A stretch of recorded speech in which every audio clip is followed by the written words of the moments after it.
भारतीय स्वातंत्र्य लढ्यात खेड तालुक्याने दिलेल्या योगदानाची आठवण जागवण्यासाठी ऑगस्ट क्रांतिदिनी खेडच्या क्रांतिस्तंभाला अभिवादन करण्यात आले। 9 ऑगस्ट रोजी खेड जनरल प्रॅक्टिशनर्स असोसिएशनच्या वतीने प्रशासकीय कार्यालयाच्या आवारातील क्रांतिस्तंभावर अभिवादन कार्यक्रम आयोजित करण्यात आला। 1973 साली उभारण्यात आलेल्या क्रांतिस्तंभाला खेड तालुक्यातील डॉक्टरांसह JC, Lions, Rotary, Sahyadri tennis association आदी संस्थांचे पदाधिकारी आणि सदस्य उपस्थित होते। खेड नगर परिषदेचे मुख्याधिकारी महादेव रोडगे यांनीही कार्यक्रमाला उपस्थिती दर्शवली।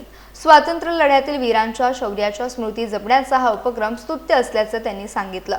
डॉक्टर रईस अहमद मुकादम यांनी स्वातंत्र्य योद्ध्यांच्या योगदानाची आठवण करून अन्यायाविरुद्ध कृतिशील राहण्याचं आवाहन केलं।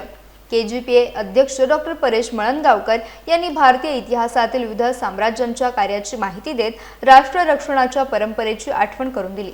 डॉक्टर सिद्धेश चिखले यांनी इतिहासाचा डोळसपणे अभ्यास करून देशासमोरील धोके ओळखण्यासाठी सदैव दक्ष राहण्याचे आवाहन केलं। यावेळी सचिवांनी उपस्थितांचे आभार मानले। कार्यक्रमाचे प्रकल्प प्रमुख म्हणून डॉक्टर दिग्विजय पवार यांनी काम पाहिले। केजीपीएचे खजिनदार doctor Rajesh Yadav, chairman doctor Gilda यांच्यासह विविध मान्यवर उपस्थित होते। कोकणातील प्रत्येक अपडेट जाणून घेण्यासाठी आजच माझे कोकणच्या सोशल मीडिया प्लॅटफॉर्मला लाईक, फॉलो आणि सबस्क्राईब करा।